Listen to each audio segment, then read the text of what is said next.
নমস্কার বন্ধুরা, কাকুলির হেসেল উইথ লাইফস্টাইলে আপনাদের সবাইকে স্বাগত। আজকে আমি ঝিঙের একটি দারুণ রেসিপি আপনাদের সঙ্গে শেয়ার করব, যা গরম গরম ভাতের সঙ্গে খেতে খুবই ভালো লাগে। রেসিপিটি শুরু করছি। রেসিপিটি শুরু করার জন্য আমি প্রথমে একটা বড় পাত্রের মধ্যে 3টে ঝিঙে নিয়ে তার গায়ে একটু একটু করে খোসা রেখে এইভাবে কুচি কুচি করে কেটে নিয়ে ঢেলে দিয়েছি।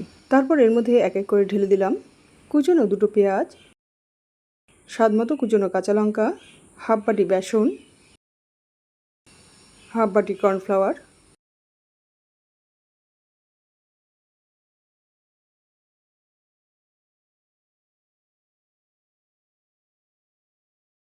স্বাদ মতো নুন আর পরিমাণ মতো হলুদ। যেহেতু এতে পেঁয়াজ দিয়েছি তাই আমি এখানে আর অন্য কোনো রকম মশলা অ্যাড করছি না। পেঁয়াজ দিলে আর অন্য কোনো রকম যদি মশলা অ্যাড নাও করেন তাতেও এই রেসিপিটি খুবই ভালো লাগে, তাই আমি এতে আর অন্য কোনো রকম মশলা ব্যবহার করছি না। তবে আপনারা চাইলে আপনাদের পছন্দ মতো মশলা এখানে অ্যাড করতে পারেন। এবার এই সমস্ত উপকরণগুলোকে একসঙ্গে ভালো করে মেখে নিচ্ছি। মাখার জন্য আলাদা করে একটু জল ব্যবহার করছি না। ঝিঙে আর পেঁয়াজের মধ্যে যে ময়েশ্চার রয়েছে তাতেই এই উপকরণগুলো ভালো করে মাখা হয়ে যাবে। একটু সময় ধরে এই রকম কচলাতে কচলাতে এই উপকরণগুলো মাখতে মাখতে দেখবেন যে মিশ্রণটা এই রকম নরম হয়ে গেছে। দেখে মনে হচ্ছে এখানে একটু হলেও জল ব্যবহার করা হয়েছে, কিন্তু এখানে একটুও জল ব্যবহার করা হয়নি। এই উপকরণগুলোকে চটকানোর ফলে ঝিঙে আর পেঁয়াজের মধ্যে যে ময়েশ্চার ছিল তা বেরিয়ে গেছে, ফলে মিশ্রণটা এই রকম নরম হয়ে গেছে। এবার একটা কড়াইতে কিছু পরিমাণ সাদা তেল দিয়ে তেলটাকে ভালো করে গরম করে নিলাম। গরম হয়ে যাওয়ার পরে গ্যাসের ফ্লেমটাকে মিডিয়ামে রেখে ঝিঙে যে মিশ্রণটা আমি রেডি করলাম সেই মিশ্রণ থেকে এইভাবে একটু একটু করে নিয়ে বড়ার মতো এই তেলে ছেড়ে দিলাম।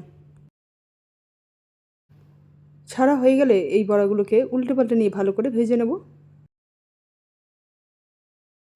বন্ধুরা, রেসিপিটি আপনাদের কেমন লাগছে প্লিজ কমেন্ট করে জানাবেন। ভালো লাগলে রেসিপিটিকে লাইক ও শেয়ার করে দিয়ে চ্যানেলটিকে সাবস্ক্রাইব করে দেবেন, আর তার সাথে সাথে পাশে থাকা বেল আইকনটি ও অল বাটনটাও প্রেস করে দেবেন, যাতে আমি কোনো নতুন ভিডিও আপলোড করার সঙ্গে সঙ্গেই আপনাদের কাছে খুব সহজেই পৌঁছে যায়।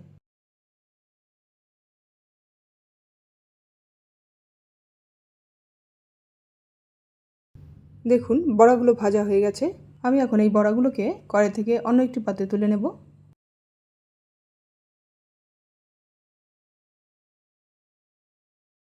বড়াগুলো কড়াই থেকে তুলে নেওয়ার পর ঠিক একইভাবে পরের ব্যাচের বড়াগুলোকে ভেজে নেব। ভাজা হয়ে গেলেই আজকের রেসিপিটি সার্ভ করার জন্য একদম রেডি হয়ে যাবে। দেখুন সব বড়াগুলোকেই আমি ভেজে নিয়েছি। রেসিপিটি কেমন লাগলো তা প্লিজ কমেন্ট করে জানাতে ভুলবেন না। তাহলে বন্ধুরা, আজ এই পর্যন্তই। আবার আপনাদের সঙ্গে দেখা হচ্ছে পরের এক নতুন রেসিপিতে। Thank you.